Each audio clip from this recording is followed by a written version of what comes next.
angels, welcome back to my YouTube channel. Today I have a brand new story to tell you guys today. It is a short horror story about a scary sleepover. So let's get started. So Priscilla, she was living in a gated community with her family. In this gated community, you had one school, one high school, one university, one mall, couple little restaurants. It was a really small gated community, and so she was living in this community. Priscilla's parents would never allow her to go out. They would always tell her to stay inside, indoor, and they would never allow her to go hang out with her friends, not even go out to play with her friends. She will only go out and enjoy to go out and play with her friends only at school when they had recess, but when she got home, she was never allowed to go out. Priscilla made a friend in her elementary school, and that friend, we're going to call that friend Sammy. So Sammy and Priscilla became really tight, close best friends. As time went by, they even started to consider themselves as cousins. It was so tight, their bond, that their parents literally saw that yes, their daughter Priscilla really trusts Sammy, so they allowed Priscilla, when she asked her parents to go sleep over at Sammy, they allowed Priscilla to go sleep over at Sammy's home. Priscilla was so excited. She prepared her bag, her little snacks, and she was so excited to go to Sammy's home, ready to gossip with her friend, ready to talk about the school, the grading system, the community, trying to, gossip and do girly stuff and watch movies. However, it was quite the opposite of what Priscilla thought. When Priscilla arrived at Sammy's home, they were always only outside, eating outside, playing outside. They wouldn't even go inside the house to watch a movie or something. Priscilla paid it no mind. But however, Priscilla started to feel like something was wrong in the house. She started to feel like paranoid, that she felt like she was not even supposed to be there in the first place. She felt dark presences, dark shadows. She just felt like the air in the house was so negative. And she wanted to call her parent, but she didn't want to give an impression to her parents that something is wrong, and then after this she won't get a privilege to ever go out to go sleep over at Sammy's place. So nighttime came. They all went to Sammy's bedroom. Sammy had a nice little queen bed, so they were both able to sleep in the same bed.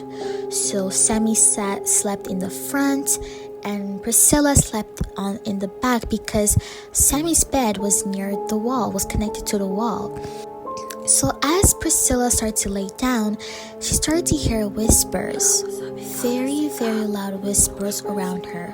She was turning around looking in the dark, but she wasn't able to see anything. She was really scared and didn't believe that the whisper she was hearing was actually true. As Sammy was falling to sleep, Priscilla woke up Sammy and said, "Sammy, I'm so sorry. Don't you hear the whispers?" Priscilla woke up Sammy 3 times, and on the 3rd time, Sammy was really annoyed and said, "I am so sorry, but I don't hear any whispers. Please try to sleep." Eventually, Priscilla listened, laid down, and as you know it, she doesn't even understand how she fell asleep. She went to bed and she fell asleep. While she was sleeping, she had a dream that she was still in bed, but she got up and she was walking around the home. But everywhere she was walking around, the whispers got louder, as if it was now a big party and there's a lot of voices talking. She saw a lot of individuals, a lot of people. She didn't understand who these people were. But one thing is for sure, all these people looked at her in a very evil way. It's clear that they didn't want Priscilla to be there in Sammy's home. Priscilla woke up, quickly called her parents and said, "Mom, come get me. I am ready to go home. I just miss you guys." And Priscilla did not open her mouth about this experience. Sammy was a bit sad because she really wanted Priscilla to stay home, but Priscilla did not open her mouth to explain what happened. And so she decided to just go and not ever go back ever again. After a couple weeks, Priscilla kind of forgot about it. And one day at school during recess time, Priscilla saw Sammy coming to her in a weird way. So Sammy started to speak to Priscilla. Sammy said, "Hey Priscilla, do you remember the time you had a sleepover at my house and you were hearing whispers?" And Priscilla said, "Yeah, I remember." And Sammy said, "Well, it's because my father, he is someone who practices evil work, if I could say. He is someone who practices a really dark religion, and he has an altar in the house where he worships and he gives offering to various spirits. And since those spirits are in the home, these spirits protect the home. But my father told me that whoever is sensitive to the spiritual realm will not be able to be comfortable in their home because they'll be able to sense easily the presences of these spirits." Priscilla was shocked, and she was also really terrified. She realized that it wasn't just a typical dream or a typical feeling, or it wasn't just a paranoia. It wasn't just false thinking, but it was indeed true. So every single time Priscilla goes by to Sammy's home to play or something, she always feels this negative presence. Priscilla was someone who was really unknown to these kind of practices, to these kind of spirits. She was so shocked to encounter these things. She couldn't believe that she really was able to encounter the supernatural.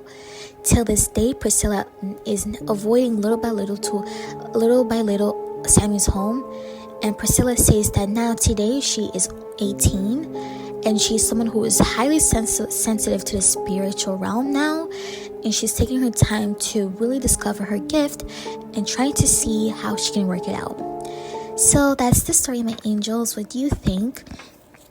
I do believe that Priscilla's parents were not really people who were praying a lot, because people who pray against evil, whether it be Christian or Muslim, whatever it is, when you pray against these evil spirits and you pray for protection, you should be able to detect that where you're sending your child to is really wrong.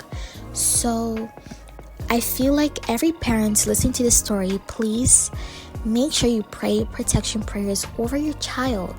Make sure you have a strong, powerful prayer life. Make sure you also bring your child into prayers as well. Make sure they also pray for their own good, because these prayers could possibly even more protect them and keep them safe from the evil eye. So that is the story, my angels. Thank you so much for watching and listening. Much love and bye-bye.